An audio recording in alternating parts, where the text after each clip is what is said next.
All right, here we are, episode 5. Welcome back. Cheers, my man. We have made it this far. Yeah, we got some new toys, new setup, new scenery, and we also got a new name. Yeah. You want to explain? Yeah, we're going to call it the Red Night Sky. You know, Jay kind of wanted to have like a nautical theme, so we went with Red Sky in the morning, Sailor Take Warning, Red Sky at night, Sailor's Delight, and he sent that to me, and I was like, yeah, I loved it. So that's what we're doing with that. Yeah, so real quick, basically the nautical explanation. Sailors apparently had this analogy that when they were sailing, obviously, and they were looking up at the skies and everything, when the sun was rising, if they saw a red sky, that told them that the storm was impending and it was going to continue through the rest of the day.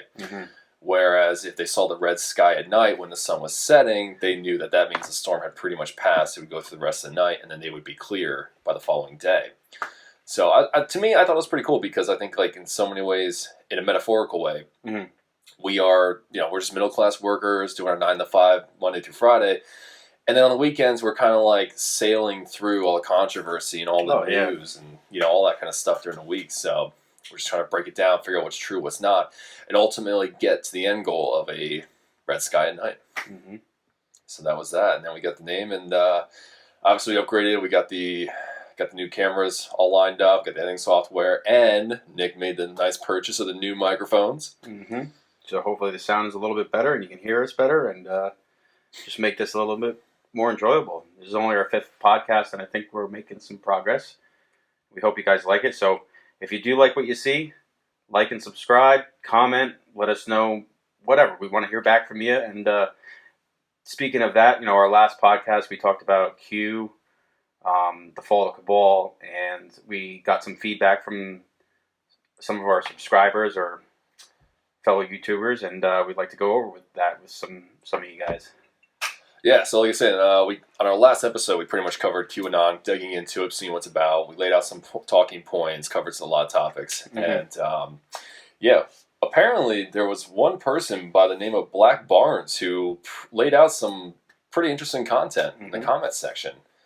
Do you want to go into it, or you want me to? Well, again, we haven't really gone too deep with this stuff, and I feel like we're learning as we go. And then, he did mention, I'm looking at it right now, he was talking about Dan Coates' resignation, Epstein, Ghislaine Maxwell, Allison Mack, Heath Rayner, Spygate, Flynn, Paz Comitatus, being banned by the media hit pieces, Burisma allegations. Yeah, there's a lot. There's a lot. If you want to look at it, you can go on to our episode 4 and just look at the comment section. He gives a whole list. Yeah. So I think it's worth digging into, at least for the beginning, just because this person probably, I'm assuming, has a little bit deeper interest and involvement in Q. Like, they're probably more deeper invested into it in so many ways. But they brought up a lot of good points that I think we should kind of go over a little bit. Yeah, and I think we also might have gotten how Q started. I think you mentioned that it all started with that Trump... the storm is the storm is coming or whatever, and they kept asking him what that meant, right? And he wouldn't explain it, which I don't think he's explained it to this day what he meant by that. But I think he's also smart enough to in some ways, I feel like from what I've seen from him on when he's been asking questions by reporters about Q, he kind of like dodges the question. He steps away from it a little bit. He's got this kind of we're just gonna let it ride, and it's obviously a good voting base on his end, so he's gonna let that kind of fly in a sense, but I don't get the impression from when I see that he's not anti-Q, but I don't see him out there kind of promoting it. I've also found out that there's a lot of other politicians that are running for office that have endorsed Q. Did you see the one in I think it's a House that Mary or whatever? She just got voted in. Yeah, she's a huge Q supporter. The blonde woman. Maybe, I don't know, Marie something. I know it's there was a lot of people talking about, I forget this one lady, but she's just, I don't know much about her. I just seen videos of other people hating on her, and I think maybe for some good reason, but it seems like some of the posts or some of the videos that she came out with just seem a little, you could take it the wrong way and stuff. And oh, absolutely, and that's why in some ways I love the fact that we're digging into this. I think a lot of people should too. Yeah, to cipher through, I think there's there's people who just get into it and they get locked in, like they only think Q is truth. Yeah. And then everything else around them is false. No, you have to question everything. I mean, even that Fall of the Cabal video, we were just talking about that earlier, and how I believed every single thing in that video. And well, let's so remember during the week, Nick and I were texting back and forth about this. There's one part in the documentary where she displays, I think it was 2 kids from Hampstead, UK. I forget the name. I think it was roughly in there, and the allegations were essentially that they were part of a satanic cult, following that the father was the leader of the cult. I guess, yeah. And then it involved the school, and they were all like involved in it with the school, and everybody in the school was involved in it, and there was maybe a group of 20 kids that were part of the special kids, I guess they is what the girl called it. Yeah. So they basically accused them of doing all the satanic stuff. I don't even want to get into the details of what they described in the viewers video. could do their own research on what happened per se. Yeah. But I guess it turned out that really was just it was false, wasn't it? Yeah. So, ironically, I mean, the accusations come out basically. The mother accuses the father of doing all this kind of stuff to the kids and all this, and then horrific things. So the charges are pressed. The father is pretty much arrested and investigated. But it turns out, long story short, that, and this is according to BBC documents, and it's all online if you want to research it, it was actually entirely made up. What was happening was the parents got divorced, the mother got a new boyfriend, the mother and the boyfriend convinced the kids to say they had to do these things. Yeah, and that's crazy how they said it with such detail and such... Yeah. Even the guy who was interviewing the girl, they were trying to establish what is truth from fiction. Do you know what truth means? Yep. And seems like the girl had a pretty good concept of what the truth... That's what makes it so unbelievable, and I have little theories about that too, like... what if it was just a cover-up and this shit really did go down? You could go down that road. Because those kids were just so... Detailed and convincing, and... that's where I kind of lost it, because I was like... I told Jay, I was like, can you just please prove this wrong? Because I don't want it to be true. I think it's too crazy, and... That afternoon, he got back to me, and I was like, oh, thank God I can sleep tonight. Well, I think that is a saying in the Q community, too. Those who know can't sleep, right? Yeah, there's a bunch of sayings, yeah. And I think, obviously, when you go into their, like you said, in the Q map, and I was looking into that kind of stuff, and if you just go on the Q social media stuff, or the posts, or whatever, if you take everything they say to be true, then, yeah, I would not be able to sleep at night knowing this kind of stuff is happening all the time and no one's being, convicted of it, shut down, whatever. The scary thing is, there are situations where this stuff happens. There are. Yeah, there's 60-minute episodes out there of satanic cults abusing a child and all that kind of stuff. And eating babies? Like, does it go that deep? Or it doesn't go that deep. No, it's a good point. It doesn't go that far. Thank God. But still, I mean, there are little kids who are sexually abused under satanic cults, and, that stuff does actually happen. And again, like from the last episode, I don't like the idea of throwing the baby out with the bathwater. I don't like the idea of saying, like, a lot of Q's theories, or the Q Anon community's theories, are pretty much easily debunkable. Therefore, in my opinion, they're false. So therefore, all of it should be thrown out. No, I think human trafficking, sex slavery, pedophilia, all that stuff does certainly exist. Saving the children is a hugely, incredibly good thing and a good movement to be having and to be marching for. But there's a big difference between the stuff that's legitimately provable versus the conspiracy theories that they take into a whole different direction. And they go with on that. And it's pretty nuts. But anyway, so long story short, that whole story, like, when you look into it, you find out that basically the mother and the boyfriend convinced the kids to actually say all these things about the father, which led to the whole charges investigation. And it turns out the mother fucking fled the country before the final conviction. Yeah, and I was like up in arms about the whole Fall of Cabal video, because I'm trying to pick that apart. I've been watching it over and over again to try and research it, and I think that was one of the first things that I looked into.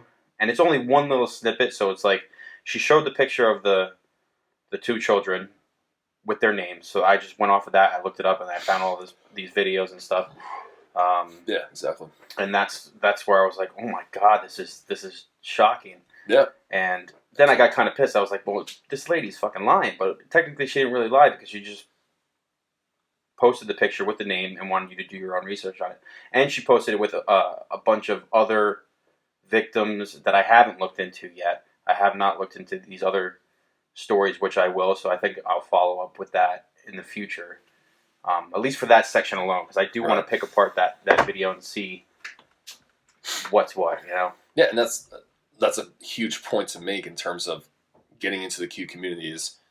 It's not all true. Yeah, and I hate to say it, but it's not all true. You got to do your own research on this stuff. Yes, you do. You definitely do. And I think that's the whole point of Q. Like, Q, in my opinion, from what I think it is, it's either a group of people. They could be either top level or somebody who's just really smart, or a group of people who are just really smart, or maybe they're kind of in the know. Mm-hmm. It could be Donald Trump. There's all kinds of theories out there of who it is. Right. But it did all start with a post where it was just a bunch of numbers, like a code. Right. And which I think we covered on the first episode. Yeah, so then... or a little bit.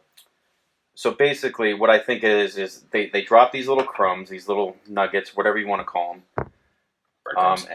And they just want the people to go out and do their own research. I started looking into the Q map, and then it's kind of amazing. Like the Q map, if you start like looking at, checking that out. It goes deep. Yeah, it's almost like a little Wikipedia, but like they even label like certain people, like Hillary Clinton. They'll have a little icon that's like evil. Don't you find it odd though that this whole thing is very one-sided politically, spectrums-wise? Yes, I do. But doesn't it seem a little like it has its own agenda to it? It does, but I've also been noticing that the stuff in the Q posts, some of the stuff will happen before you see it in the mainstream media. So they're paying attention to a lot of these things, like True. What's his name? Black Barnes. He was saying Dan Coates, Michael Flynn. Like even Michael Flynn, like he's definitely like I want to say a supporter of Q because he changed his he did the oath. He changed his Twitter heading to digital soldiers. Mm-hmm. Yeah. So they are following a lot of this stuff, and it's like, well, let me ask you this: can you see a difference between people who are following it versus people who are on the inside giving you futuristic predictions? I think so. Yes. You think there is a difference? Yes. And which one do you think Q specifically is on? The side that kind of predicts, or at least like there's directs. There's a difference between like an insider military intelligence official who's understanding everything that's happening in front of him or her and giving that information to the public versus people who are deeply devoted to doing the research, being on top of all the little things that are happening all around the world and following that and making predictions. You know what I'm saying? See, this is the thing with that. Like if you follow the X-22 report, he kind of lays everything out, and he kind of in a way that it makes sense and it's more logical because it seems to me that he's following it very deeply. So when I listen to him, a lot of stuff makes perfect sense. But then I'll listen to him, and he'll say like, Hillary Clinton is going to get indicted. She's going to get thrown in jail on this date, and comes and pass. And it doesn't happen. And we're like, what the fuck? What's going on? And then I think a lot of it is misinformation. So it's like you kind of get them to use their ammunition or whatever, or you put it out there. Because I'm like, if it's really somebody on the inside, why are they like, why are releasing the information? Releasing the information, yeah.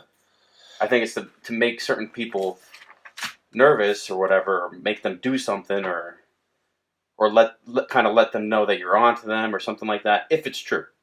If it's true. And I mean, the reason I question that too is that as I was doing some more research on this, I was finding that in 2016, there was an FBI Anon. Mm-hmm. So there was, before Q, there was an FBI equivalent on 4chan.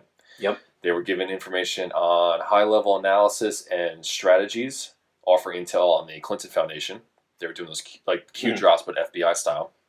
Then you have Homeland, or HLI Anon, I should say. And that was also in 2016. They predicted that Princess Diana was killed because she found out about 9/11 and tried to stop it. That was the theory that they threw out. Then in 2017, there was a CIA Anon, also in the same group chat, which is giving information. And then you had a White House Insider Anon, which is WHI essentially. And they said something is about to go down regarding DNC and leaks. So what I'm seeing from this is, I'm not saying there isn't a military ranking official person who's giving inside information. Oh, well, I mean, leaks happen all the time, left and right, whatever. Right.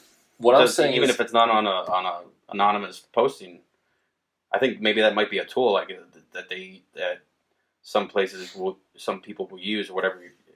If you're on the inside, what I'm saying basically is to like get the information out there. You know what I mean? Yeah, like it seems kind of suspicious that you had an FBI, a White House intelligence official, a CIA official, all trying to do the same thing on the same group chat. It wasn't until Q did their thing that it took off, which is more of really just like the people accepting it, I guess. Yeah, well, it's like starting a band. You know what I mean? Like you have to have the right band members, and then you become the Beatles. It seems like it's more of a political agenda type thing. Well, that's what it is. I mean, everything's a political agenda. Like what I'm saying is, I'm not sold that it is a truly military or intelligence official leaking information. I think it's more of somebody who's deeply passionate and devoted and researching and all that kind of stuff. But that's what I'm saying. Like, I think there's a lot of people that are deeply passionate and stuff like that. But I'm telling you, whoever it is or whoever these, because I guess there's theories of who it could be. Nobody really knows. Like if Q came out and said, like, I've been a high-ranking blah, blah, blah, they give their position, you can back it up, documents, whatever, and I've been leaking this information to you for the last 2 years, they come forward, then at that point I have to be like, okay, yeah, there was an actual military official. Whereas, like, you take like the John Snowden situation, he did the same thing, but he came out in public. Yeah, exactly. Yeah. I mean, he's living. Which, by the way, did you hear like Trump's like considering pardoning? Get out of here. Yeah, really? Him, yeah. Why would he do that? I don't know. Maybe he thinks he didn't really do anything wrong, and I mean, he just really. Or he wants to get him. Q talks about that as well. Julian Assange. I'm pretty sure Q. Don't if I'm wrong. Also, when Black we say Barnes, please let me know. Yeah, when we say Q, we mean the Q and non-community. We're not just talking about Q specifically. Yeah. We're going into the whole, because at this realm point of it. It does. Yeah. It spreads out like a spider web. I mean, it just goes into everything, and that's where you start to really trip up. And there is true stuff out there. I can't deny that there's not some true stuff that they're talking about. Like, I'll give you an example. They're talking about Rachel Chandler. Have you heard of her? Doesn't strike a nerve now.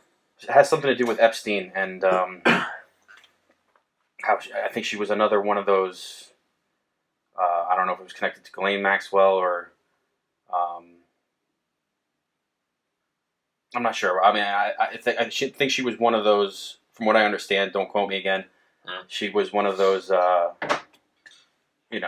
she a helper? No, she was like a head pimp or whatever. Like she was above Ghislaine Maxwell or below Ghislaine Maxwell. Okay, all right. And apparently, like she's got dirt on everybody too, but she's still out there and it's not in the news. So if I do see Rachel Chandler end up in the news because of the whole Epstein thing, that's another thing that I was looking into, and I'm like, all right, well, they're on to something with that. Right, and so, but that's you doing the research on it versus you working for the military or the intelligence. Yeah, exactly. So I mean, that's what I think the whole thing is. It's like, there's nothing wrong with that. Yeah, there's nothing wrong. I think it's actually pretty cool. Oh yeah, but you also got to take. What I'm saying is, people got to take this with a grain of salt. Yeah, like the whole Tom Hanks thing. Did you hear about that? In terms of Wayfair, pedophile and all that kind of stuff. Yeah. All that stuff is. There's some of it that's provable, sure, and then there's some of it that you're just like, what the fuck are you talking about? Well, I mean, Ellen DeGeneres having tunnels underneath her fucking her studio apartment. I mean, come on. Have you seen Ellen DeGeneres, like her studio, how it looks like Epstein's Island? And it has like the same color themes and everything. Okay, all right. But he has a fucking mosque on his island too. Like, what do you say? All the Muslims are involved in it? Who said that? Somebody said, like, if you can't go to Epstein Island, then bring Epstein on to To you. you. Yeah. That would make sense, right? Fucking sick pricks out there. But yeah, no. At the end of the day, I think there's nothing wrong with questioning. There's nothing wrong with looking into it. There's nothing wrong with like connecting the dots, so to speak. Yeah. But there is a huge difference between taking theories that are like you take one theory that you have to make a leap without evidence. Yeah. And then once you convince somebody of that, you can build off of that to another leap. And now you're like 5 leaps later proving this crazy fucking like time travel and, lizard people and all this kind of Yeah, stuff. there's some people that are commenting and saying quantum entanglement is time travel essentially, which I think it's not. Well, that's the whatchamacallit. That's the computers, right? The quantum computers, quantum computer theory, quantum theory. I don't Quantum know. theory, yeah. So actually, real quick, that's a good point. Black Barnes also commented on our last video about saying that basically quantum entanglement and quantum superposition are essentially time travel, which I have to completely disagree with because if you understand what both of them actually are, it's not time travel at all. Like, no, I don't understand any of it. Real quick synopsis: quantum superposition is if you measure an electron in a quantum level, and you go deeper into its atomic state, you take the microscope and you zoom it in metaphorically. What you will find, and this is scientifically proven, is that it can occupy 2 states or multiple states and multiple locations at the same time. So it's like binary code, but it's like a super binary code. Yeah, it's like you're 0 and 1 at the same time. At the same time. So it's multiple outcomes.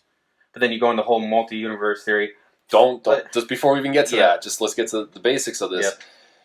Yep. With quantum superposition literally is basically saying you can have multiple states and or multiple locations or locality at the same time. That has nothing to do with time travel, unfortunately.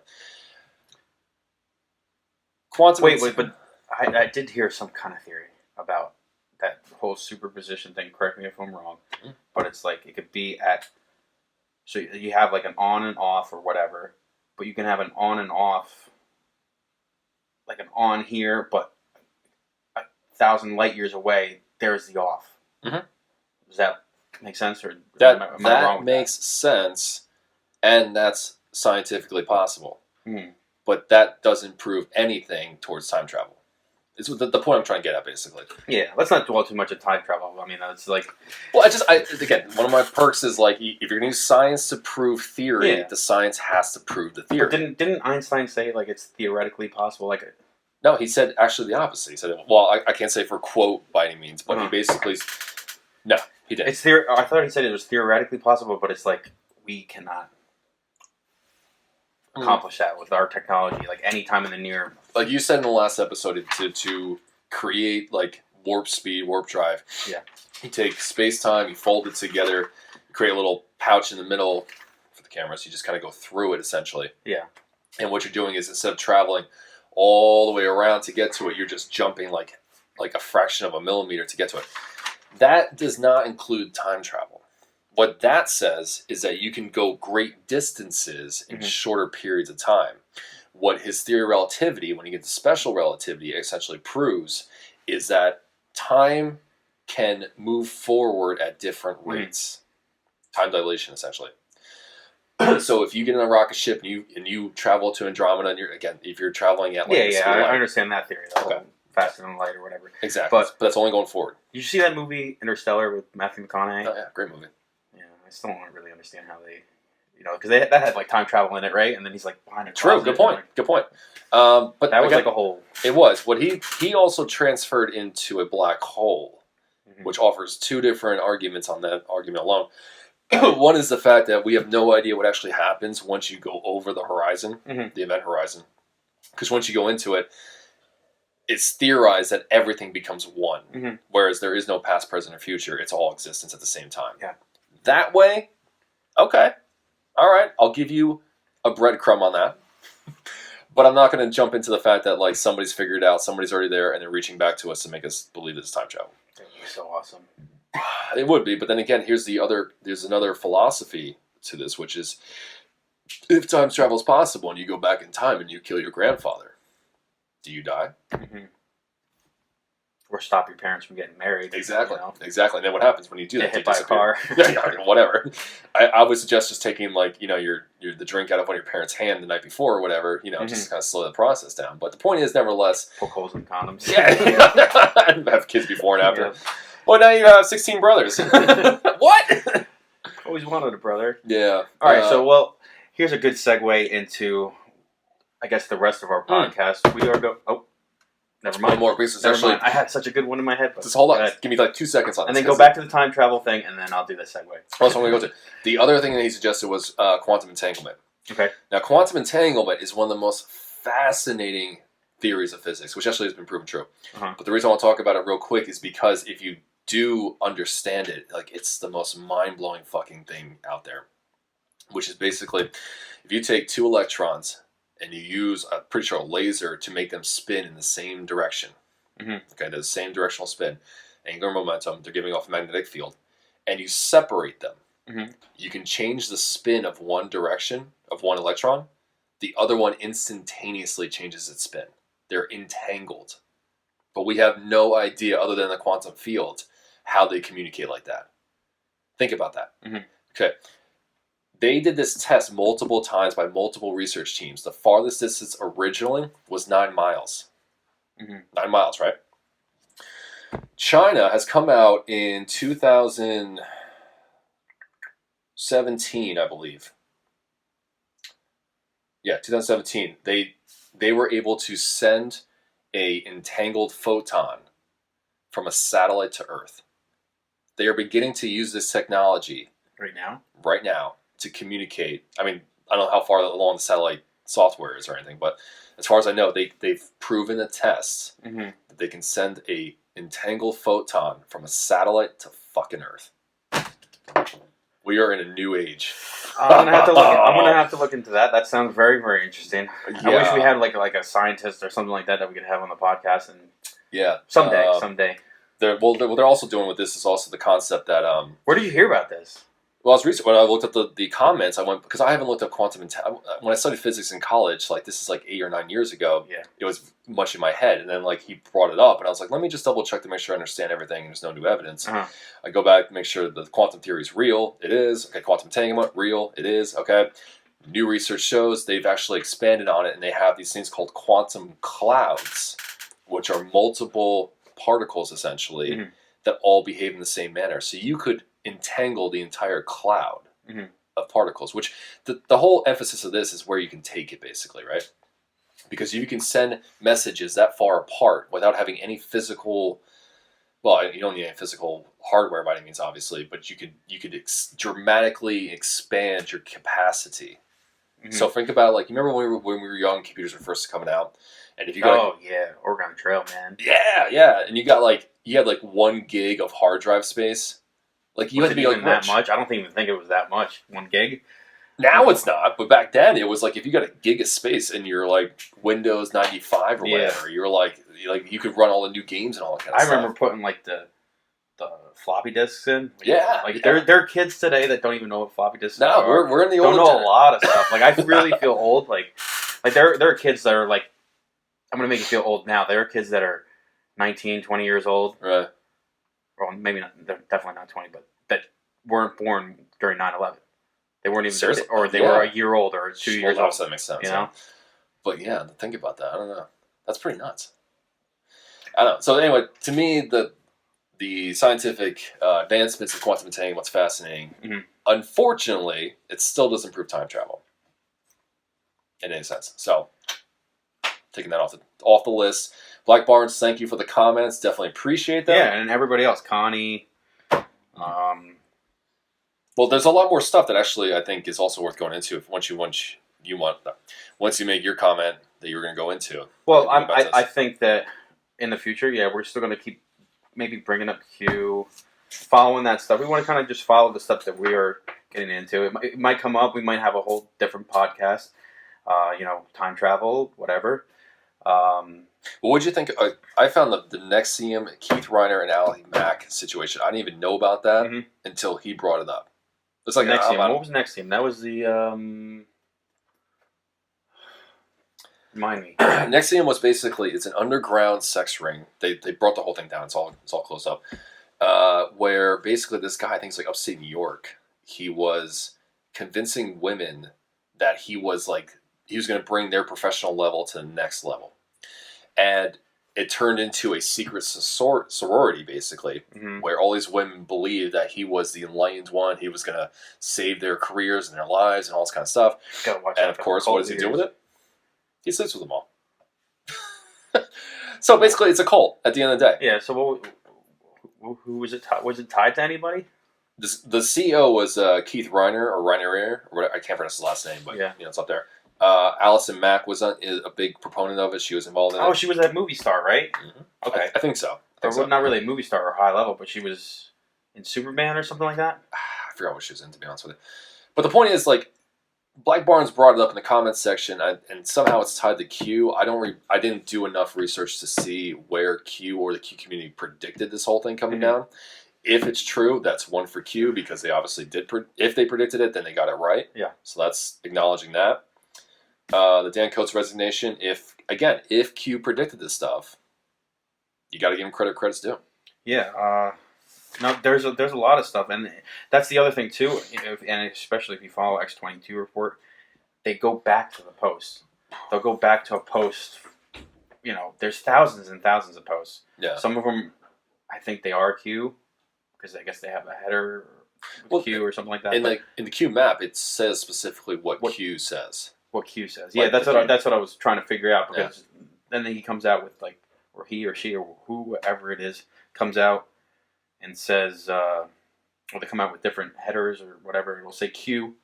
Yeah. So you really don't, it's kind of hard to decipher who is Q. It's got dormant.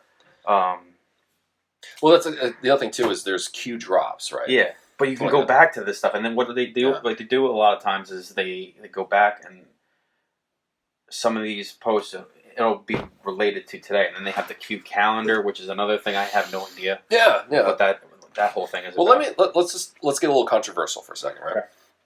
Recently, there was that 5-year-old kid who died, and what the fuck? A horrible experience, horrible incident altogether, right? So now I'm noticing, at least in my personal Facebook feed, there are fights going on between people who are like, bring justice to the situation, and then everyone else is like, BLM, and it seems to be a divide, essentially, at the end of the day. Well, I mean, bring up BLM, I have a totally different opinion about them now. And correct me if I'm wrong, but I don't know if I want to go down that road. It's up to you, man. Weren't you going to say something like... Well, I mean, going off it, I remember recently I'm watching all these divides, and I think that the argument is that the news sources are not covering the story. Yeah. So then I'll just say more right-sided people are like, why can a drug-addicted black man who gets killed by the cops get national rioting versus a 5-year-old getting shot point blank in his fucking yard riding his bike not get coverage? Yeah.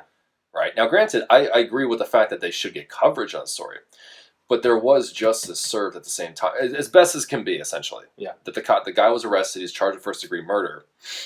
He was given that justice, but I do agree. Why isn't the news covering it? Yeah, well, I think I also heard the family didn't want that, didn't want them, to make a big thing about it. Okay. It does show. I think it might show a little bias with the news if it doesn't fit their narrative, because I look at the news and you could flip from Fox News to CNN to MSNBC or whatever. I think it is a political agenda. I think it's absolutely brainwashing people. I feel like the news is so fake that you can't even trust them. And this is another thing too. I was thinking about it. I don't know if you remember, but the whole reason I got into politics and got into conspiracy theories and got into whatever was because of 9/11. So you're going all the way back to 2001. That's when I started. I didn't care about anything before that. I mean, I was a sophomore or freshman. We were freshmen in high school. I remember. I was in second period. Yeah. Spanish class, and that's when it happened. Wow. I can go on and on about conspiracy theories about 9/11, but I mean that's what got me into politics. But George Bush was president at the time, and I remember specifically, and I would always kind of follow CNN because that was my first entryway into the news and paying attention to the news and see what's going on in the world. Because I'm like, damn, they're blowing up buildings, so I got to pay attention to what's going on now. But even as a freshman in high school, that's pretty motivating. Yeah. In so many ways. Obviously, to live through it, but also, I mean, if you knew people who had family members that went down or whatever. My dad was, he was driving home. I think he was on the bridge or something like that, and I guess he saw it, but we couldn't hear from him until like midnight when he actually got home because we didn't know what was going on. You know, they sent us home right 12 o'clock that day or whatever. Yeah. Absolutely. But that was my first entryway into politics and paying attention to what's going on. George Bush is the president at the time, and I'd have to look this up, but I specifically remember, and this is what kind of made me think that the news has a political agenda. As a freshman in high school? Well, at this point, I don't know if I was a freshman because he was president. Or sophomore, I mean, whatever. He was president until 2007, 2008, right? Yeah. So I remember, like, do you remember somebody threw a shoe at George Bush at one of the press conferences or something like that? Strangely, I remember that. So, I'm watching the coverage and stuff like that, and this is what I want to kind of like bring back to today, which is, and that was my first experience on how the news is fake, and, I don't really believe everything that they say, is when somebody, I don't know who it was like a politician or something like that, called George Bush stupid. And for like 2 weeks in the news, that's all they talk about. You can't talk about the president like that. Yeah. Nobody's ever called the president stupid before in history. Everybody made a big deal about it. Mm-hmm. And then you look at today, how they're bashing the president left and right since day one, nonstop. True. Like, I'll give you an example. His brother died last night.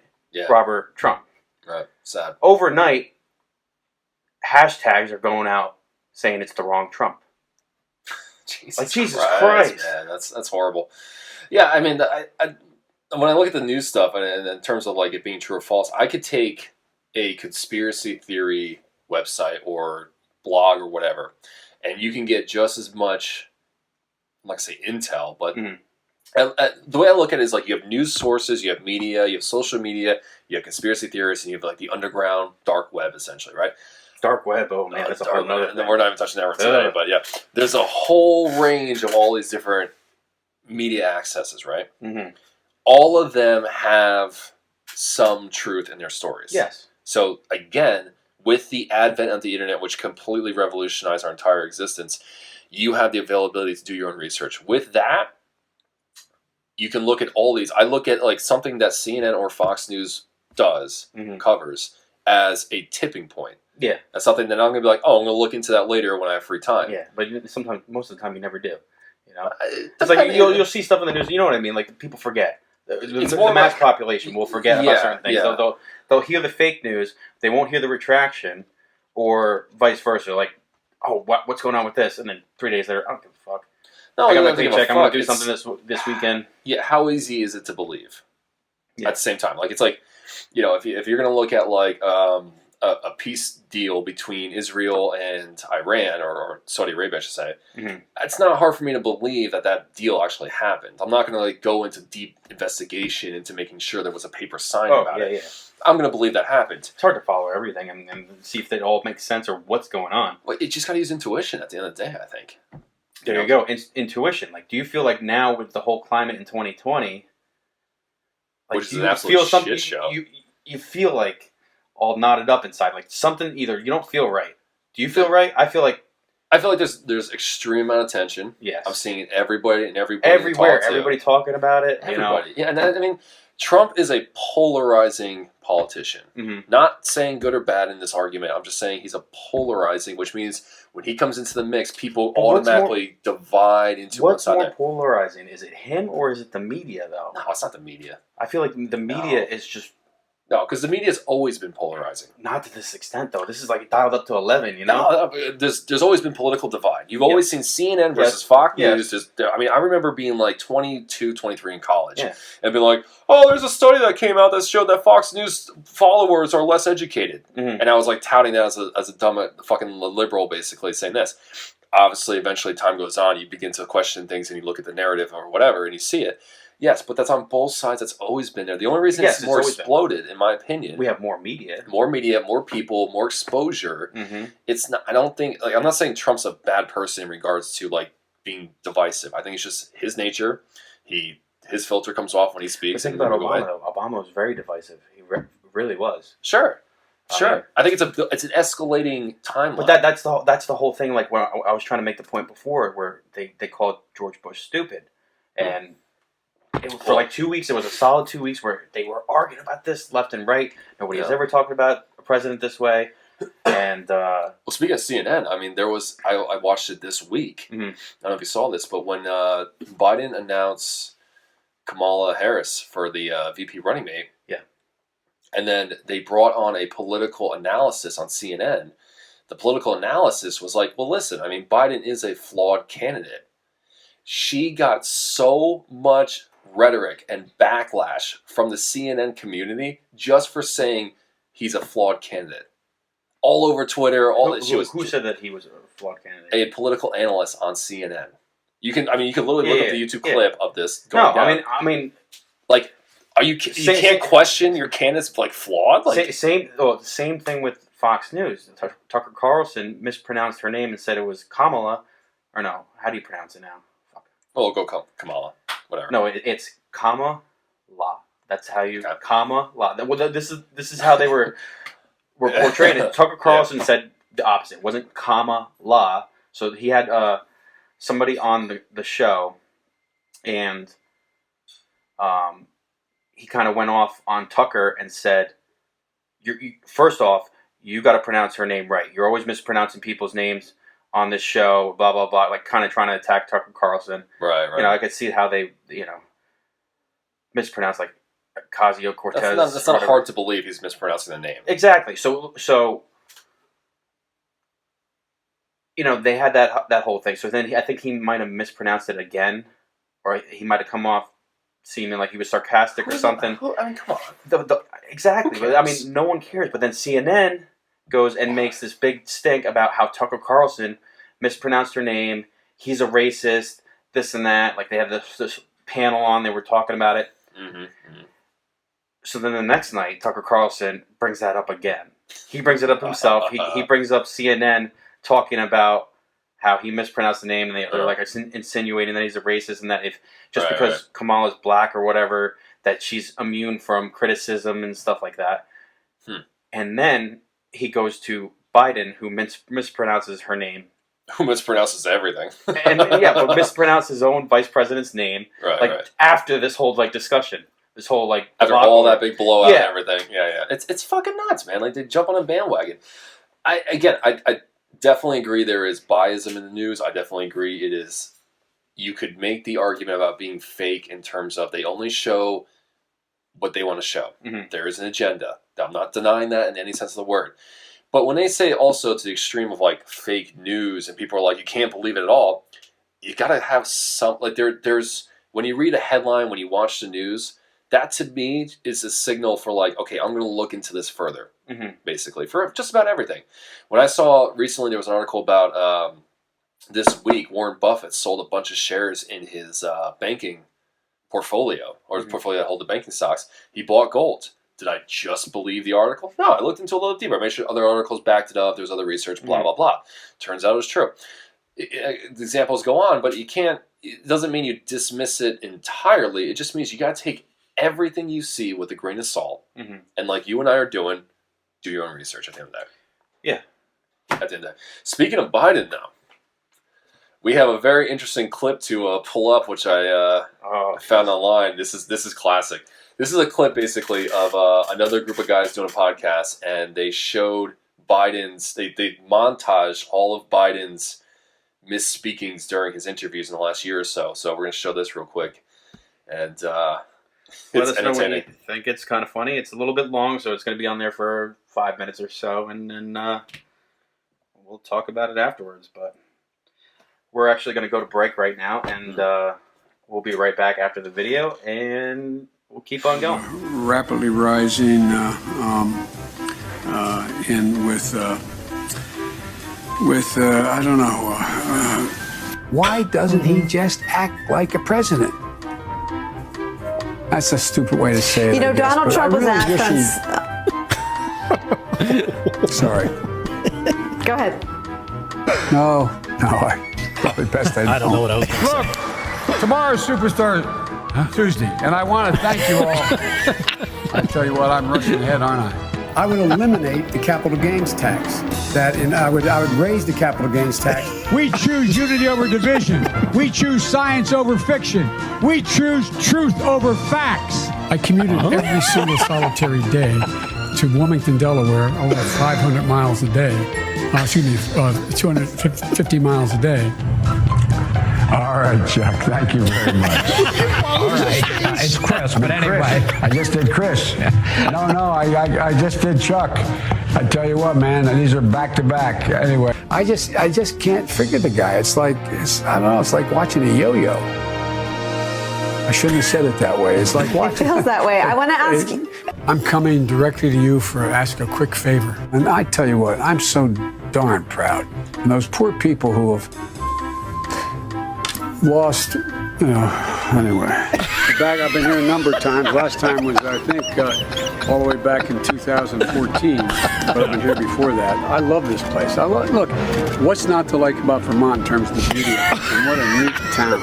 If elected, you would turn 82 at the end of your first term. You'd be the oldest president in American history. Are you willing to commit American history? American. Yes. We should make sure that we have no one going to jail for a drug offense. They go directly mandatory prison. I would see to it for immediately moving toward, we're in fact in a position now that if in fact we dealt with mitigation across the board, just what we did in the last administration and before, leading to a standard that we provide efficiency for appliances. That saves billions of gallons of gasoline. I mean, billions of $2.3 billion worth of, $500 billion in savings and 2-point-something billion metric tons of CO2 going in the air. Electric vehicles, in fact, the biggest problem is you can't stop to charge. We should have charging stations along every interstate highway in the country. Yeah. You pay for it just like you did gasoline. Sure. But if you can do that with bicycles in town, and you can put a nickel. I'm serious. Play the radio. Make sure the television, make sure you have the record player on at night. The phone. Make sure the kids hear words. A kid coming from a very poor school, a very poor background, will hear 4 million words fewer spoken by the time they get there. What is that first issue for your presidency? The first thing I would do is make sure that we defeat Donald Trump. You've already done that. You get a tax break for the racehorse. Why in God's name couldn't we provide an $8,000 tax credit for everybody who has child care costs? It would put 720 million women back in the workforce. 4 more years of Donald Trump will go down as an aberration. Hard to overcome the damage he's done, but we can overcome it. 8 more years of Donald Trump will change America in a fundamental way. The America we know will no longer exist. By the way, this is my little sister, Valerie, and I'm Jill's husband. Oh, no, they switched on me. This is my wife, this is my sister. They switched on me. I'm prepared to say that I have a record of over 40 years. Yeah.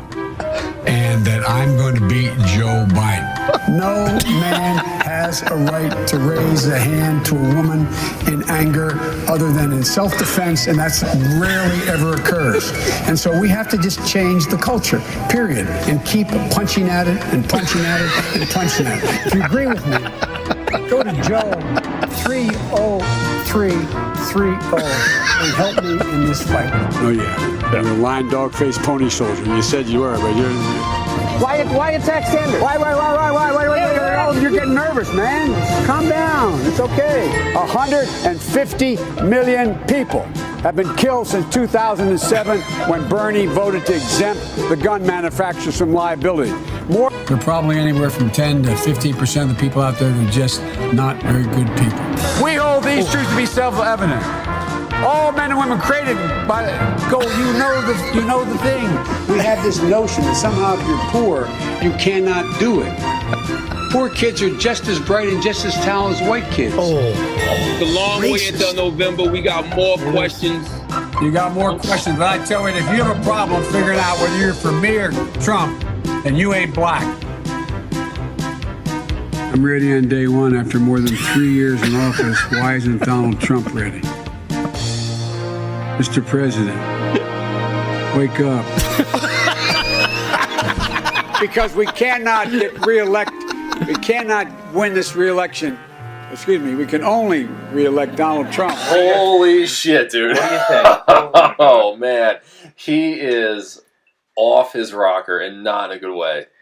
Not in a good way. I am going to... Wow. You know, I got my Trump 2020 hat, so you know who I'm voting for. Oh, Jesus Christ, man. So I know what I feel is at stake in this election based on my beliefs, political background, whatever. But I'm going to start off with defending Joe Biden and say that some of those clips are a little biased. They're a little either out of context or they're sound bites just to get you to think. It's not out of context to literally stumble that bad. That's why it's so hilarious. But I mean, it's almost Comedy Central content right there. There was, you know, I've seen a lot of those individual clips, and it's kind of like even when he says we're going to beat Joe Biden or something like that. Yeah, I think he either meant to say be Joe Biden or... Listen, I don't think he's a bad person per se. I don't think he was a bad vice president per se, and I'm certainly not going to say that... What did he do? I mean... you don't run for presidency. I'm gonna flick the switch right now because now... That's what you do. You don't fucking run. That's what you do. He's been in office for 47 years. Mm-hmm. So many racist things that he's said in office or has... So is Trump. The racism, you can almost kind of take off the board in a sense. I should say, I take that back. Let me correct that. I'm not saying ignore it. Yeah. Well, all right, let's switch to Trump. What racist things has Trump really said? Like, I honestly cannot think of anything that he's done or said that's really racist. Like, I feel like he's done more for black people than I'm pretty Obama. Sure, and I got to research this. This is me remembering an old fact that he literally, when he owned a certain residential property, did not allow black people to rent. Yes. Because he feel they wouldn't be able to pay the rent. Okay, that was back in the 70s, and he's a businessman. That's racist. And that was before, I'm pretty sure that was before, like, affirmative action, before they had all these laws. He goes by the books. Affirmative action has been around for a long time, man. Since when? I don't know. I feel like it's been around. I could be wrong with that. I'm just answering your question of what something racist he's done. There was also a counter argument to that extent. Yeah, you can argue it to the end time. All I'm saying is, I don't know. Action. I don't know if that's 100% true or what his reasoning was. He is a businessman. It's like, when people bring up, oh, Trump's a terrible businessman. He either bankrupt a couple of his business ventures out of his 500 something business ventures that were successful. Sure. 5 or 6 went bankrupt. I mean, it's business. Business is business. I've heard that argument before. I wish I had, the counter argument to that. I don't. Again, this is me off the cuff, by the way. I'm not. Yeah, but I could be wrong about that. I could be wrong. But he was, he was a businessman. I don't know if that was a true quote that Donald Trump said. I mean, it wasn't a quote. It was just a proven fact that he. Again, I can't. I'm speaking out of context. As far as I understand, that's happened. There's all these laws and regulations that we would have to look into as far as like rental properties, because he has a lot of rental properties. So you had to have a certain, certain sections now you have to have. Well, let's just get to the main point. I'm not saying Trump is racist. Mm-hmm. I don't think he's racist at all. I don't think he's a racist individual. Mm-hmm. If anything, I think. But you asked if he had done anything racist in a sense. Mm-hmm. Sure, but again, Trump is saying, or Biden's saying some things that are obviously. I think as far as the political argument goes, I think racism should honestly just be left out of it because you can't do that. I hate to say it, you can't do it because it's a large population in your voting district. Yes, but there's all this virtue signaling and shit going on. It shouldn't be a political weapon. It shouldn't be. It should not. Yes, but it is. The point I'm making is you should leave it alone because if you want to make the argument, if Donald Trump is a racist versus the Democratic Party versus Joe Biden and the Kamala Harris ticket, I think you're going to find yourself that you're going to end up losing that argument, because I looked into what Donald Trump has said, and I just can't find any evidence really to back it up that this guy's a racist at all. He's not a racist. It's just you got to drop that. The people who make that point got to drop it. Yeah. Realistically, they got to drop the fact that he's a racist. He's done more in prison reform, which is one of the most, quote, oppressing structures we have against the black community. He's done more to reform that and actually benefit the community than most presidents that I can think of. What he's done with the colleges, the money that he's given to black colleges. There you go. And it's a continuous basis. They get it every year now. It's not just like they have to fight for it. They get the money every year to build new campuses, new buildings, whatever. Sure. Why would a racist do that? Well, again, there's also a fine line between when you use the word racist, right? You have a wide spectrum of definition on that. You could be somebody who literally hangs black people because they're black, just calling it for what they did, essentially, versus somebody who just says, like, I think black people community has a different way of approaching things than white people or other communities at the end of the day. Now, and you always have that explanation of, like, I'm not racist, but, and then they go into this whole, like, well, black people do this and this and this, and you're like, well, that is actually kind of racist, even though it's statistically backed up. What I'm saying is you are identifying somebody by their race. Yeah. But again, what I'm saying is when you just say not you, but whoever says the word racist, there is such a wide spectrum of coverage that involves that. To remove that from a political talking point, but a part of it would be nearly impossible, unfortunately. Well, I think today it's strictly just used as a weapon. Oh, everything's used as a weapon too. But in political debates, you look at Black Lives Matter. Like I said, I have a totally different opinion about that now. If you go right to their website, can I ask you what your opinion is? Do you mind? I believe it's bullshit. Okay. I believe which black lives really do matter. I believe in the police, if there is really police brutality, but I don't think it is to a certain extent anymore, to what the media portrays it to be. I've gone through tons of statistics that basically it's not as there in America. Systemic racism is not as bad as they are portraying it to be. I don't think it's systemic. Okay. I think it exists. I don't think it's systemic. Right. The whole Black Lives organization, I'm totally against. I think it's just a. Can before we go on, can you at least identify the fact that you do not live the same life as a lot of these people who are claiming there is such things as oppression and racism? Yes, I mean obviously there is racism. I do not think it's systemic. Okay.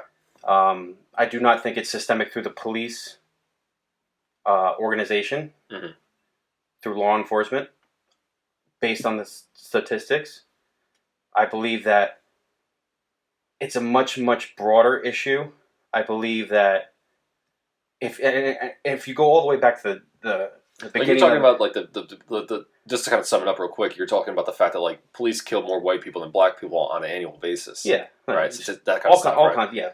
Okay. There's argument. You can look up everybody's point of view on that and the arguments and the statistics. But from what I found, from what I've seen, it does not paint the picture that the media is trying to portray, or the Black Lives Matter organization is trying to portray. The founders are Marxists. Right.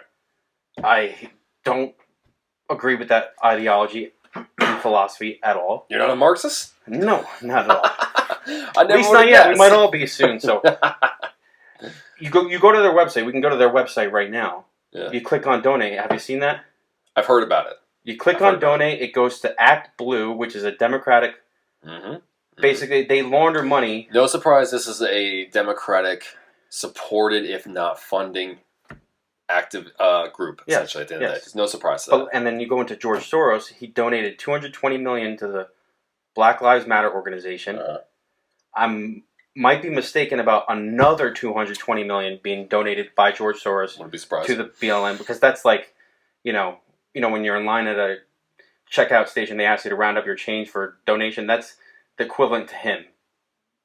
as far as donating money goes. Okay.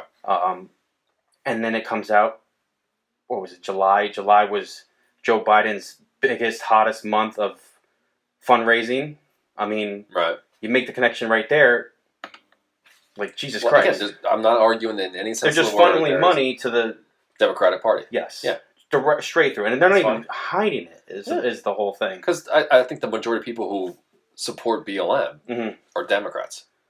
And that's the other thing I feel like is hypocritical, because you go back to back in history to the beginning of the Democratic Party, which is basically the Dixiecrats.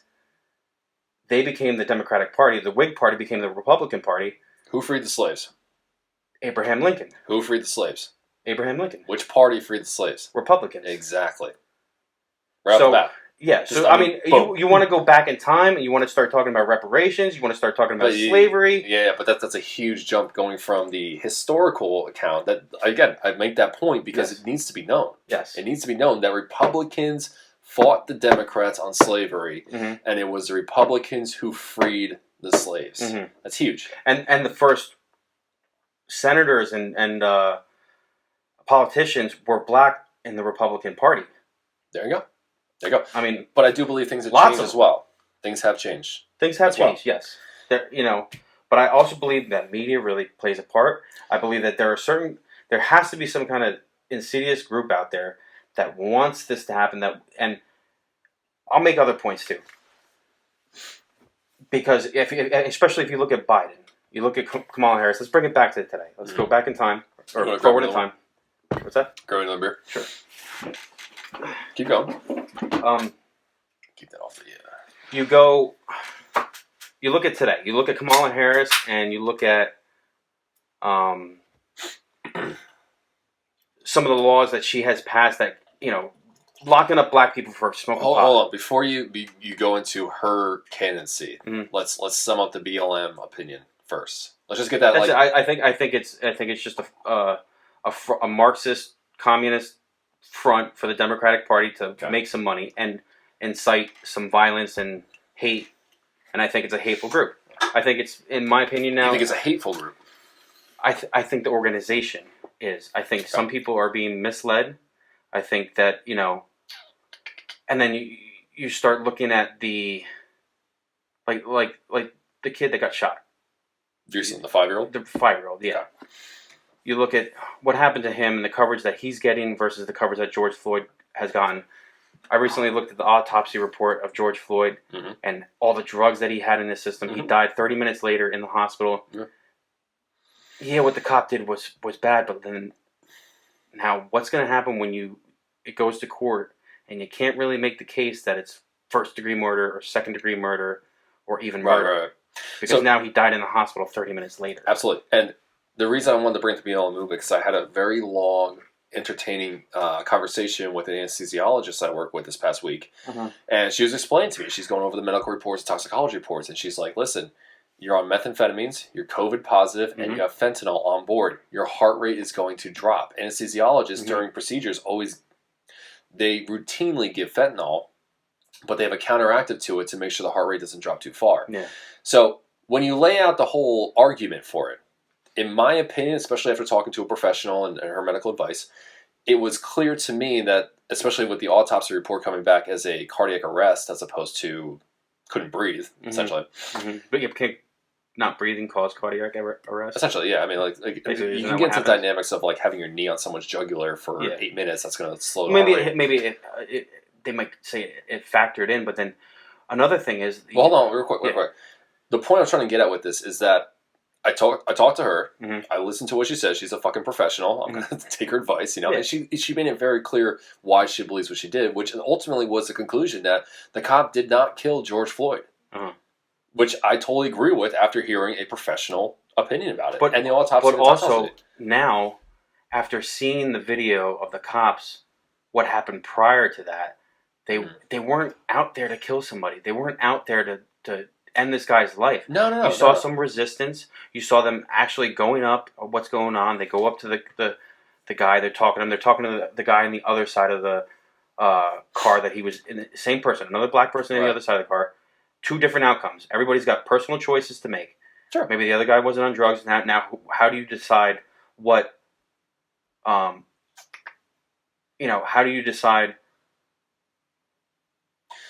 In the heat of the moment, it's very hard to also kind of discern what's the best outcome. Mm-hmm. But keeping your knee on somebody's neck for 8 minutes, in my opinion, no matter what profession you're in, the guy. Okay, the point I was trying to get back to, essentially, after letting you go into yours in some ways, was that basically I agree with the fact that the cop did not kill George Floyd. Mm-hmm. But I disagree with the fact that it took 3 nights of fucking protest, burning down police precincts for the guy to be arrested back then and held until the case was tried. Honestly, I think though, 2 reasons. Two like, things he shouldn't about be that. charged for it with the evidence that we now know. But then again, look at how they withheld the evidence. Why didn't they come out with those videos before all the protests and all the riots? You know why they really didn't do it? The real reason was because of such a media hype. The whole country's in fucking riot mode. Exactly. We're during, we have COVID, we have everything going on. You have the election, you have the tensions. Why didn't they let the whole video, all the evidence come out? Maybe it probably would ensue but then more also Trump conflict in some ways. Also, he escalated it, so maybe it could be Trump's fault. Maybe he escalated it to the fact where they were like, "Oh, we got to go through all this stuff, blah blah," and Trump's like, "No, I want these guys."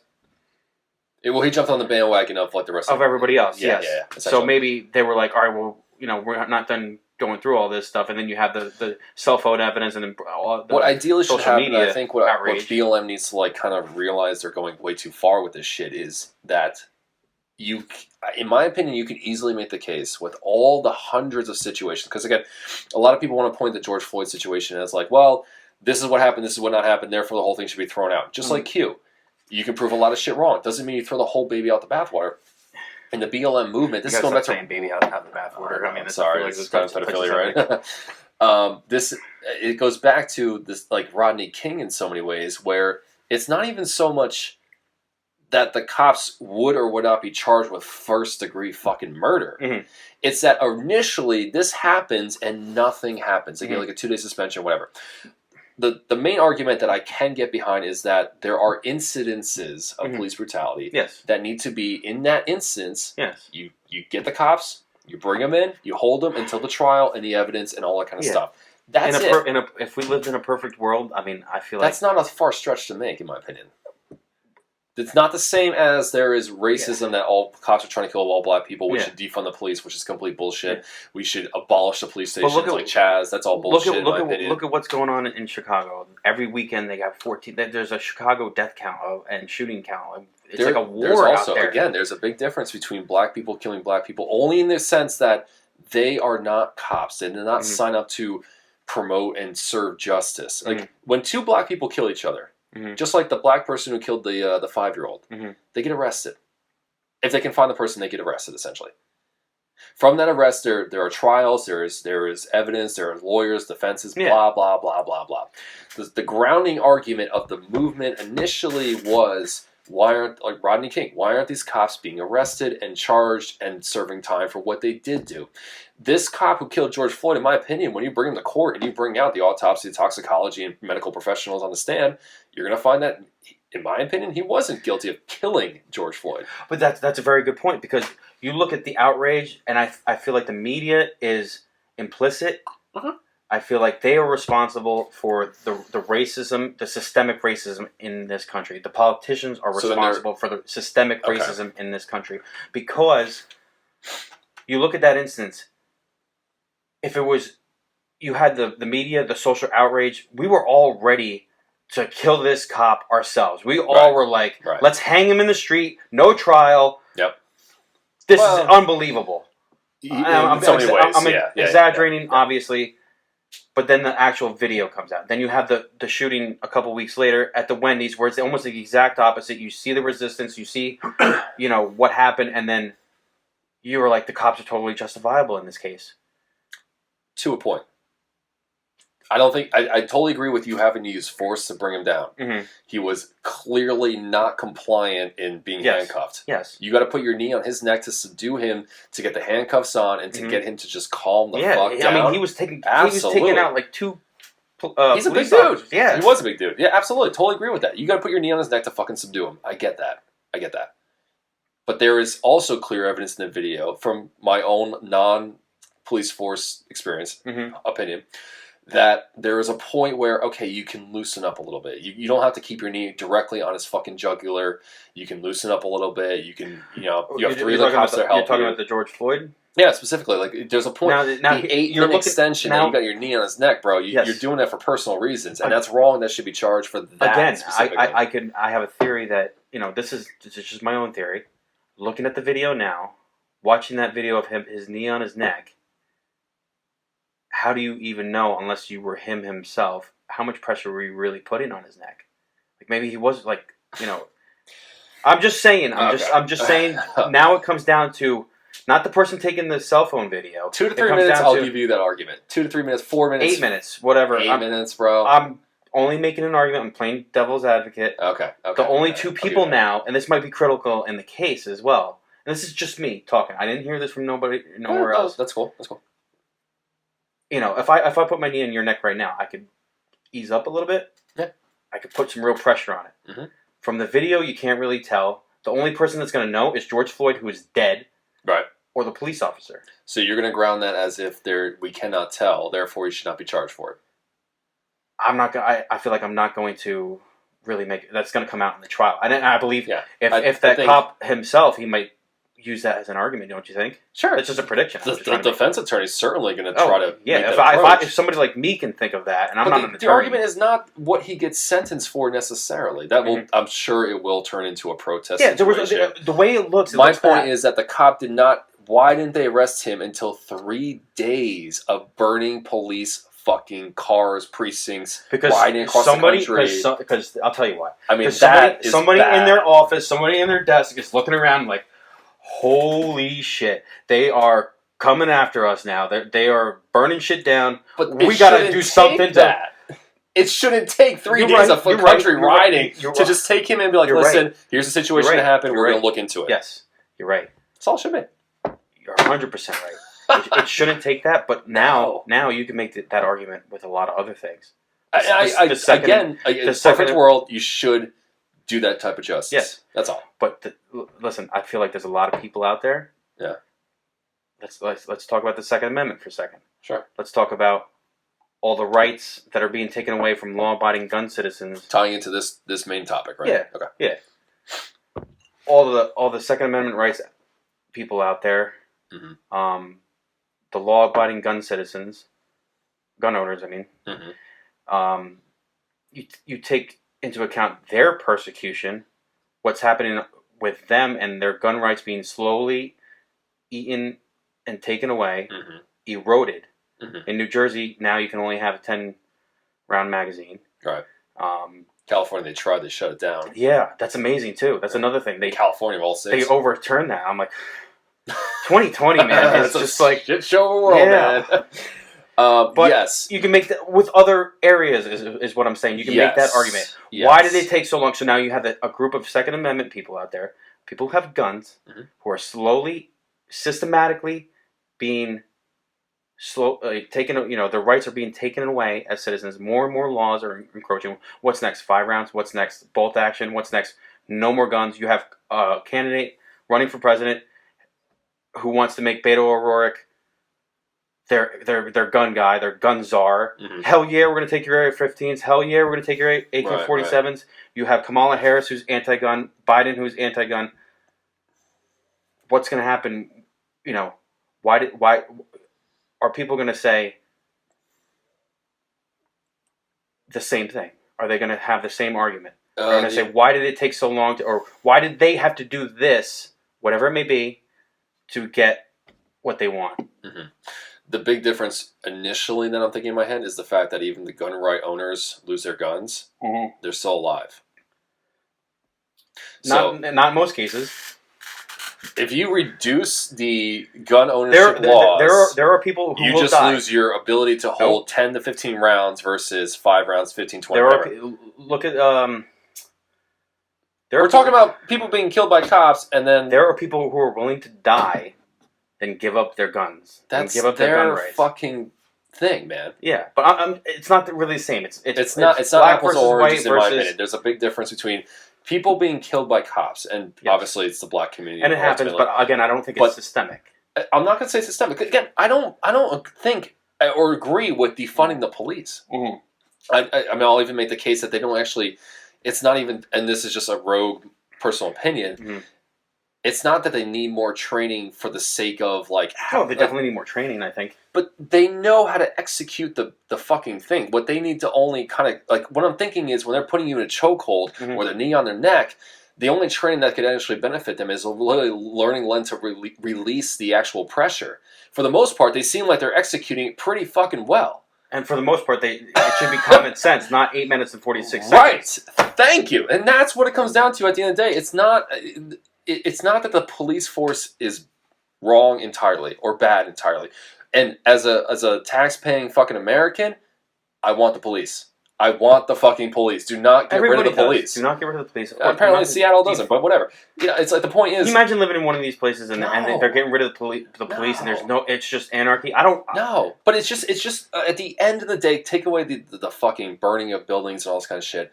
At the end of the day, what the argument should be and what should be done is that there are incidences where police do practice brutality in their own reasoning or whatever. Yeah, well, I'm sure there's racist cops out there. I'm sure there's cops. And all we're saying is arrest those cops when they do it. I'm sure there's cops that have some kind of, Napoleon complex. They were made fun of when they were in high school. Or whatever the reason is. Whatever the reason is, they do it. And they like the power. Whatever it is. Yeah.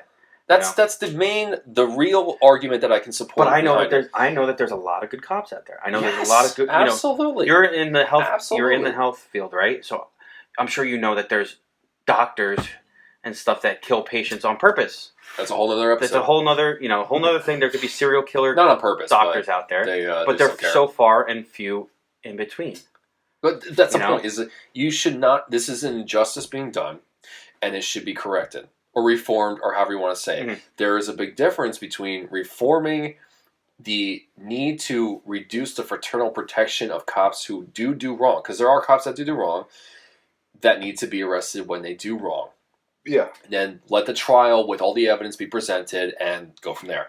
That is not the same as saying we need Marxism, we need to get rid of the police, we need to support Joe Biden in his election process. Take your houses and the reparations. You hear they're going after people's houses saying that these are our houses now, these are our reparations. Yeah. I don't know. I mean, it's some of the stuff gets a little extreme, and that goes with everything. That goes with the conspiracy theories, that goes with the news. Yeah. And would you agree that the news and politicians are really more complicit in systemic racism in our country in this day and age? Like, we didn't grow up. I will definitely agree that they leverage the animosity. They leverage it to their benefit. Democrats make it look worse. The Republicans try to dumb it down. I think both sides do what they can to make it seem like. But the media is the gasoline. Yes, but again, media can only put forth what we follow. Yes. If we don't watch the media, they got no followers. They can't do shit without it. Media also includes social media. Absolutely. And I'm talking about that as well. And I think that's where this whole thing started. Somebody had their phone out. They were taking it. They put it on Snapchat or whatever, TikTok or whatever it is. And TikTok, sure, whatever it is, it just blows up. You talking about George Floyd? So you see that one part, like, oh man, they're killing this guy. But then the whole thing comes out. And it's like, it changes your perspective on the whole situation. It changed my perspective, especially speaking to the anesthesiologist about what the cause of death was. Mm-hmm.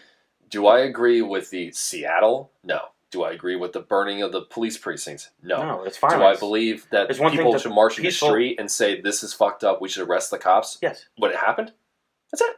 That's all you're doing. There's a difference, between peaceful protesting and rioting. Yeah. Peaceful protesting, I'm all for with whatever. Yeah. Even if I don't agree with it, go for it, bro. Exactly. And it's across the country, it's across the world. At that time, totally agree with the peaceful end of it, yes. Again, I made the argument in the first episode, this has been going on for so long, nothing's changed. You might have had to really get a little destructive in the first night. Mm-hmm. I kind of still think that was somewhat necessary to a degree. I think there was still a need to get a little destructive in the first night just to make it like, okay, nothing has worked up to this point. This is going to keep going if we don't do anything. I'm not advocating anarchy. I'm not advocating destroying small businesses at all. Look at Best Buy just got raided last weekend or something like that in Chicago. Like they're destroying places all over. And actually, that Chicago, the leader of the Chicago BLM movement, is totally cool with all that stuff. She's like, I saw an interview with her. She's like, yeah, you want to burn businesses? We're getting reparations for the shit that's been dealt to us. I'm like, who the fuck are these people that you're burning the businesses of that are taken from you in the first place? It makes no goddamn sense. No goddamn sense. Anyway, getting off of that topic because that's a heated one in so many ways. Yeah, it's gonna. One last point I want to make is that BLM keeps coming up in the election years during the summer, 4 years. It spikes, and I just feel like I'm not saying it's a conspiracy theory, whatever, but there's a coincidence between election year and racial things happening, and not only that, but just the amount of attention that Black Lives Matter specifically gets during the summer running up to a 4-year election.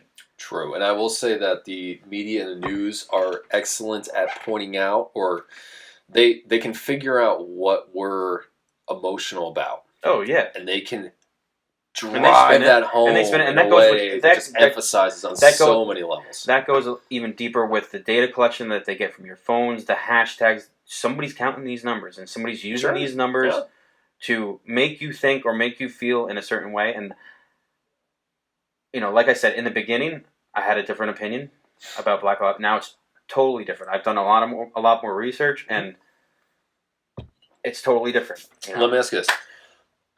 The BLM organization is easily dismissible because of the Marxism, the extremism, the Seattle, all that kind of stuff. But would you agree that there is such a thing as police brutality? I believe it happens. I don't believe it's systemic. Okay. And would you believe that when it does happen... Actually, I know it happens. Okay. When it happens, should those cops be arrested at that time? Oh, yeah. There's definitely 100%. But now I'm looking at the whole George Floyd thing that started all this summer. Right. And I have a different opinion about that now. Absolutely. And again, when you go into the trial of it and the evidence comes out, it should be very evidently clear. Now, what's going to happen then? What do you think is going to happen after that? This is a media trial at this point. This isn't even like a true silence type. It's this media hype. The judge and the jury, I'm pretty sure, are going to be convinced by more concerns of if we don't convict him, there's rioting. If we do convict him, there's a lot of upset. I just say upset because my opinion is like the Conservative Party is generally not destructive in their opposition. They're very much more of like, we're going to be outspoken, but they're not out there fucking burning buildings and taking down city, town squares and shit. I feel like there'll be a lot of upset either way. That's where the whole silent majority might come into play, where people think that there's a lot more people that are just keeping quiet and they're going to vote a certain way and they're not falling for this stuff, and that's where you get the whole conspiracy stuff too. But let's go back into election season because obviously now this is going to lead up to the election season. Absolutely. Especially if, let's say something comes out. This is my prediction. George Floyd, that whole situation, the cops get off scot-free. Do you think that's going to be free? That's a hard leap to make, man. I'm just saying it's happened before. It's happened almost every other time. But this is why it's gotten to this point. Okay, the cops always get off. So then what happens if they get off scot-free? What do you think is going to happen? Okay, I doubt they're going to, but if they do, I think the protests are going to reignite. Honestly, tenfold, I think. Yeah. Honestly, I think that even if he doesn't get murder charges, there's going to be protests. Yeah. There's going to be rioting. They're not going to be happy no matter what the situation, I feel like. Exactly. If it's first degree, second degree, third degree, I don't know if there's any other degrees. Somebody was explaining to me the other day, they were like, the saying goes, you're never righteous enough for the righteous mob. So no matter what happens, and I agree with it, but you're never going to have the point. And then you look at the contrast between the kid that got shot. Where was his massive funeral? 3 funerals or something like that. Yeah. All these celebrities, these politicians coming. Yeah. This is the big Candace show. Owens point too. Yeah, I see. So many ways. That's probably where I'm harnessing this from, or got this from. Either that, or I've seen it in other places. But yeah, I agree with Candace Owens. He is not a martyr. But that shows you the power of the media, and that's where I feel like the systemic racism comes from the politicians, because they use it in an election year. They they use it when it suits them, when it benefits them, when it benefits their agenda or whatever it is. Mm-hmm. And the same thing with the media. The media, I'm so fed up with and against. Like, it's unbelievable, and that's why I try and do my own research and come up with my own opinion. And if I'm wrong, I will fucking admit that I'm wrong. You will. And absolutely. Same for everybody else. Should be, at least. Absolutely. So tying that back in, I mean, with the election season coming around the corner, it's going to be one of, if not the most heated elections that we've lived through in so many ways. I guess, yeah. And I think ultimately, I'm not going to make predictions who's going to win or lose. I think the polls are leaning currently towards Biden at this moment, but that's just poll numbers. Mm-hmm. They were wrong in 2016 with Hillary. Yeah, I thought Hillary was going to win. Everyone did. Everyone did. And I think ultimately, though, I made this argument in the last episode. I think that if you strip away the extreme arguments towards Trump being like this pedophile rescuer and all this kind of stuff, if you take that off the table and you look at what he's done in his administration in the last 4 years, and then you look at what your competition is, I don't think you can make I think Trump has a very good, if not better, argument for presidency than Biden and Kamala. I mean, just at the end of the day. You want to know what I think? I think as it sits right now, if the election were today, Trump wins in an amazing, sweeping landslide. Oh, I don't see a landslide at all. I see it. Not even close, I man. I think people are actually going to vote Biden without any concern about what he says. I mean, just the clip we showed. There are people that will vote. They're just literally anti-Trump. There are people that will vote because it's a woman, or because they're black, or because whatever. Sure. There are people that will vote absolutely as long as it's not Trump. Yes, and that's why I don't think it's a landslide. I think it's close. But then I don't think it's close. The Trump campaign throws in this really interesting kind of curveball where they're almost like playing damage control. They were like, let's do the whole ballot issue. Let's see if we can throw in this, maybe question the idea of the ballots being forged or this. And I'm not saying it doesn't happen. It happens. It definitely happens. It yes. definitely fucking happens. But now you're going to do it in the middle of a pandemic. And you're going to have mail-in voting where the post office came out and said about 90% of their, I could be wrong about this, roughly 90% of their capacity is being limited by the COVID restraints and the funding. So now you're not sure if your votes are going to get passed through in time. There's all this controversy, and basically it raises like a dust cloud that you can't see clearly behind who wins and who loses at the end of the day. It's tough. It's tough. Just the way I feel about it. I feel like if the election were today, and there was no restrictions on going to vote, and there was no cheating on either side, Trump wins. Maybe not a landslide, but he wins by a fuck ton. I think he wins. I don't think he kills it. Yeah, and not because he should or shouldn't. That's just because of the animosity I'm seeing on both sides. I mean, that's just my intuition. I'm not basing this off of any real facts. Just people I talk to, the people I'm surrounded by, and just which are mostly conservative, right? Yeah, my gut feeling. And my gut feeling through this whole thing, I've been watching Trump since the beginning, since the primaries, and I don't want to make it sound like I'm just 100% for Trump. I'm just blinded by Trump and this whole. You don't want to be portrayed as that. What's that? You don't want to be portrayed as like blinded to Trump's glory or whatever. Yes, there's people out there that just think, he just thinks that Trump is God and blah blah blah. I don't think that. He's a human being.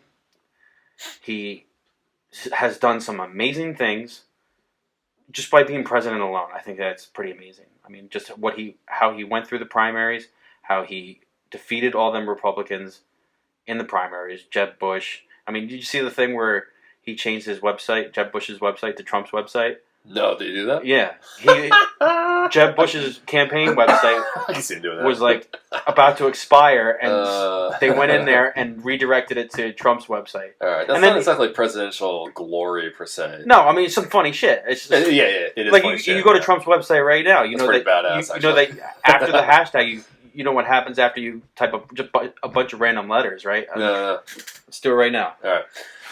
I don't think he's going that far into a landslide election process, but I don't think you need that much of an argument. I think the initial agenda of the Democrats was to keep Biden silent, don't let him out, don't let him speak. And at the end of the day, You can't have a candidate running for presidency who can't fucking go in front of the media. Yeah. At all. It's fucking insane. Well, that's another thing. He's hiding in his basement. He wants to mandate masks. He wants to raise people's taxes, take away their guns. He's a Democrat. But he's a Democrat. It's very in your face, and it's like... Is it in your face? I feel like he's been hiding the whole time. No. And then when he comes out, it's almost like, you're fucking screwing this up. You're trying to bury me. And they're like, no, you need to speak fucking sentences. The fact that this is gonna be hilarious. Just watch this. Look, you go to Donald Trump's website, right? Okay. Okay. You put that backslash or whatever, and just type in a bunch of random numbers. Right.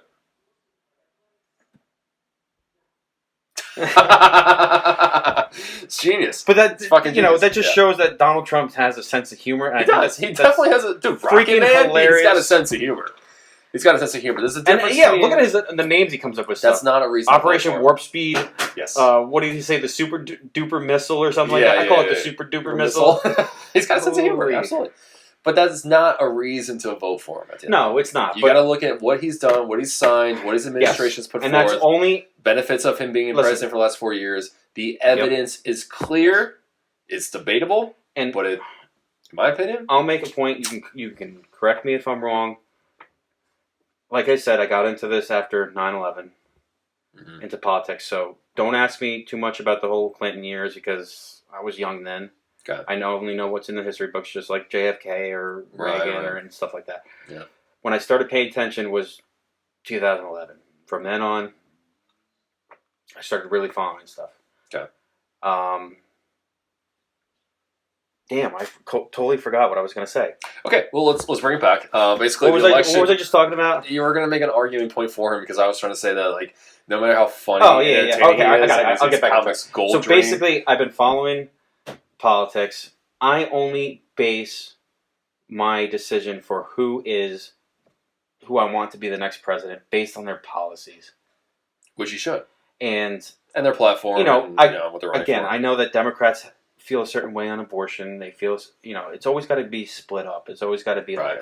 One way or the other. You're either against guns or you're for guns. You're against abortion. You're pro-life. You have these very polarizing opposites and that's why we have this two-party system. Mm-hmm. There's just a lot of things that don't make sense to me in this coming election, and I only base my decision on who's going to be president based off of policies, and I set my bar really low on presidents because I fucking hate politicians. I really do. Don't we all? Everybody does. Uh-huh. And I feel like they lie. They say you're going to do stuff, and then they don't do it. And I've seen what Trump has done in his first 3.5 years. He's kept a lot of his promises. He's done a lot of things that he said he was going to do, and then he gets all this flack. Mm-hmm. If the Democrats actually worked with him, even just a little bit, he could have gotten a lot more accomplished, I feel. Mm-hmm. Even what you see what's going on with the right now with the stock market, and I'm not an economic guy, really. I just see like where it is right now, and I'm shocked that it is where it is. Do you think that is because of the economy? What do you mean? Stock market. The stock market? Yeah. I don't know. I don't know if it's all fake shit. I don't know if it's basically, the boom from the tech industry and that's what's holding it up right now. Yeah.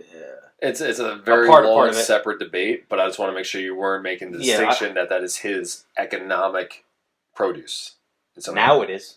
No. Now it is. It's not. 100%. Not at all. The unemployment's still skyrocketing. People are still out of jobs. Restaurants and business can't open up fully. Name one state where you could eat inside a restaurant entirely. Yes, but this is the point I'm trying to make. Now this is going to be his economy. After this election? Yes. After the election. Starting now. Since that first downturn where everything shut down. It's all his economy. Yes, you're right in that sense. Since everything started shut, this is his economy now, bro. When you have the Federal Reserve printing money and buying up ETFs and mortgage-backed securities, your stock market can't fall. Temporarily. I don't know. All I'm saying there is a huge difference. I'm just saying the people who have said this is Obama's economy that Trump is just taking advantage of. The first year or the first 2 years. It's always a transition period type thing. Yeah. But you saw right after he got elected what the stock market did. Yeah. It just shot straight up. But that's all speculation. It is true. It is true. Market does go up because a conservative president is in office. But you could have made a few years ago. You could have made the same thing about Democrats. That Democrats fared when Bill Clinton was. Donald Trump said it himself that usually when Democrats are in office, the economy does do better. Donald Trump said that. Did he really? Yep. No, shit. Okay. Definitely came out of his mouth. Okay. And you can, I guess during the Clinton years, people have toted that they did. Yeah, and I mean, great. We have another podcast episode which is going to be all about economy, the coming economic reset, all that kind of stuff. We're going to dig into that stuff. Yes. The only thing I want to make clear on my end, at least, is the fact that the stock market and the economy are two separate entities. I thought entirely. Fuck yeah. But I'll tell you something. You can see the economy with your own eyes. You can run see the numbers, yeah. No, you can see it with your physical own eyes. When you're going to a gas station, when you're going to a restaurant, when you're going to a mall or the movies or wherever, you can see it on Route 80. I can tell you, I bet you there's a correlation between going Route 80 West or Route 80 East at 7 o'clock in the morning during this whole pandemic. We're in Pennsylvania, by the way, just so you guys know. Yeah, but New Jersey, whatever. So I've been on, going to the city all the time. So you can see like the amount of cars on the road and the traffic. Sure. Granted, there's going to be some accidents and stuff like that, but the traffic, where the traffic is, during this pandemic, it was fucking awesome. Driving no traffic at all. I was you had no traffic. When I put my GPS when I was going to be home, I knew I was going to be home at that exact fucking minute. It was a gift in so many ways, a vacation. Kind of wish it was back to that, but I see it's ticking up. Yeah, more people are going out, more things are opening. Absolutely. More things are opening up. Things are improving. But you can see with your own eyes, before this pandemic, you really felt it. You really felt that the economy was doing great. Sure. You saw it in construction. The two leading indicators in the economy when the economy is going to go south is what? Construction, food industry. Those are the two things that always take the first hit, and the two things that always are the first to come back. Okay. Now, it was everything. Things were great. You really, really did felt it. And then, bam! When Trump goes out there and says, "We had this great economy," blah blah blah, and then all of a sudden the China virus came. China. And wiped it all out. He's 100% right. You see it everywhere. I felt it through the 2008 election. I mean, recession. We had something completely out of his control wiped through the entire world. Yes. In this year. Yeah. So mind you that. Yeah.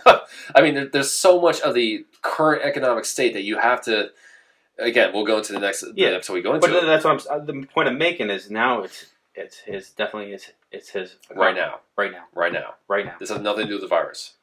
What? That we're still in lockdown. We're still closing businesses at the time being. We're still. I'm just saying now you can't. I'm saying now you can't say that whatever happens from here on was from Obama's economy. No. If that was your point, then absolutely. Trump came in. He did he got rid of a lot of regulations, a lot of red tape. Yep. When he talks about that stuff, it's 100% true. Yeah. It's hard for a business to thrive, hire employees. Absolutely. To do anything when you have to struggle through, we were just talking about that before the podcast. What I got to deal with, I'm trying to start a business. Right. It's not easy. And then this happens. Yeah. I was all looking forward, like this is probably the greatest time for me to start a business. Everything's going to be great, and then bam, this happens. Yes. If your arguing point is this is not Obama's economy, I totally agree with you. That's all I'm saying. Totally agree with you. All I'm saying. What I'm not also saying is that this is not entirely Trump's economy this year, given the circumstances. Oh yeah, no. You're 100% right with that because you got to give him a little break, a little leeway to try and not just a break. I mean, credit positive or negative, you can't attribute this to being entirely his doing one way or the other.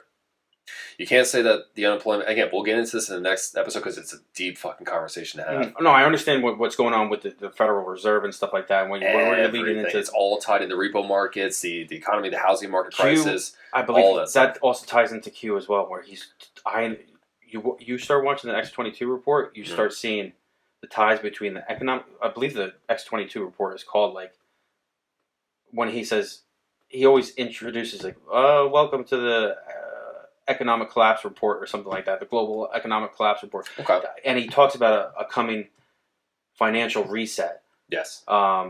Which is being discussed by multiple conspiracy theorists. And he's talking about the Federal Reserve and what they're doing. Yeah. The Federal Reserve, for those who don't know, is a private company. They are not part of the government one way or the other. They're called the Federal Reserve.